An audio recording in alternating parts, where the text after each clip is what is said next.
we have a priority problem. And so there's a lot of people in this state, and I'm sure that you get this all the time, that are just like, Texit. We got to secede from the union. It's time to Texit.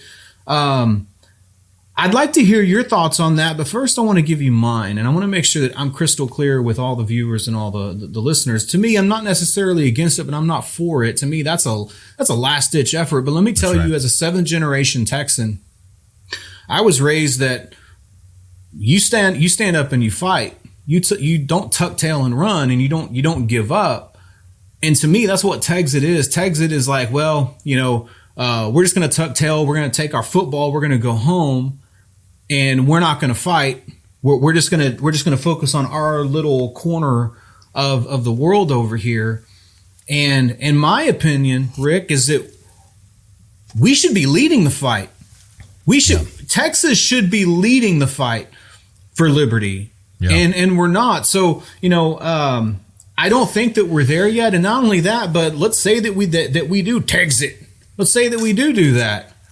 Man, the World Economic Forum and China have their claws so deep in Texas. We're just a microcosm of the U.S. What are your thoughts on that? Yeah, man, I agree with you. And I got to tell you, 3 years ago, I would have disagreed with you on several of the things that you just said, because I would have thought, oh, that's, conspiracy theory or whatever. and of course, we're learning, the difference between conspiracy theory and reality is about 6 months at this point. Yep. And it's COVID red pilled me, and I've been a patriot for a long time. I mean, I fought for the principles. Where I needed to be red pilled was realizing just how sinister and how powerful these machines are, and the sad part is we have the ability to beat these people that are in these smoke-filled rooms and that want to control. And the World Economic, we have everything at our fingertips to beat them, but they are winning because we don't recognize that they're there. Because just like with me, and not acknowledging just how powerful they were and the things that they were doing, not only the warmongering stuff, but COVID became.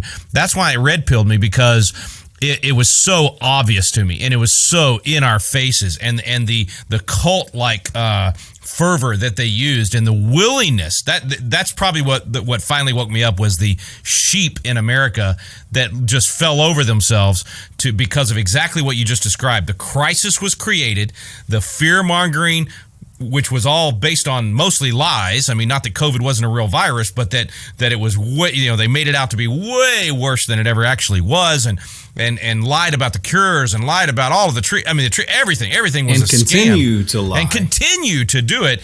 And I expect a tyrant to tyrant. I was ashamed that the people of America fell for it. And then to your specific point on Texas and Texas, the Texans fell for it.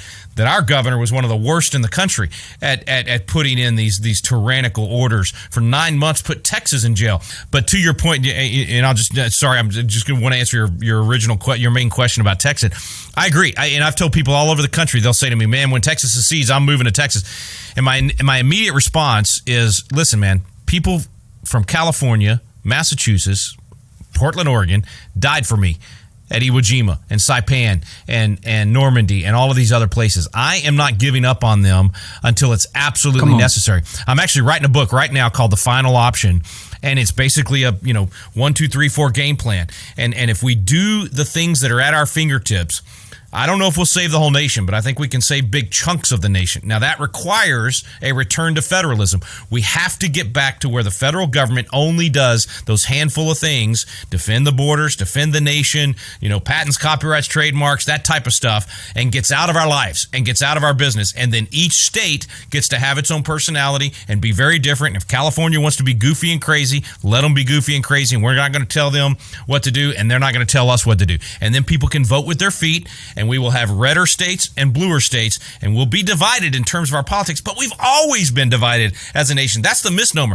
We've never been this communist type uniform, everybody's the same. We've always been very different. The states have always kind of hated each other and been different, and there's nothing wrong with that. That diversity is a good thing, and we should encourage it. So we got to return to federalism, and that's the final option. We have to do that, and we have to put the feds back in their box and let each state be unique, and then let people vote with their feet. And the ones that fail, if California, that was my biggest problem with the first bailout that Donald Trump supported, which was that it bailed out New York and California and all these states with tens of billions of dollars for stuff they've been doing for 20 years. It had nothing to do with COVID.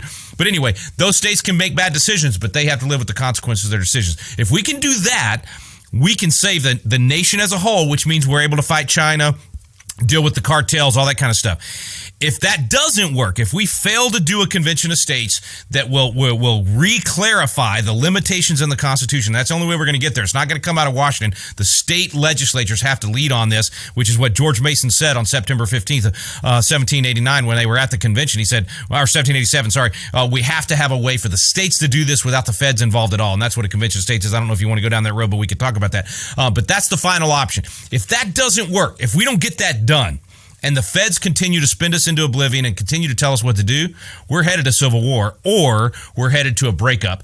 And I don't want to break up, but that's the next step if we don't go back to federalism. And so if we do break up, then the question is going to be, do we do that as a region, or do we do that as a state? And I'm impressed with the Texit movement. I've read the book. I mean, I think they've got a lot of things right in terms of if we ever get to that point and we have to do it, the way they're talking about do it, I could get behind once we get there. I just think we're not there yet. I think that's way down the line, and I don't want to give people false hope that it's all we got to do is just exit. If we did it right now, we'd be in a civil war.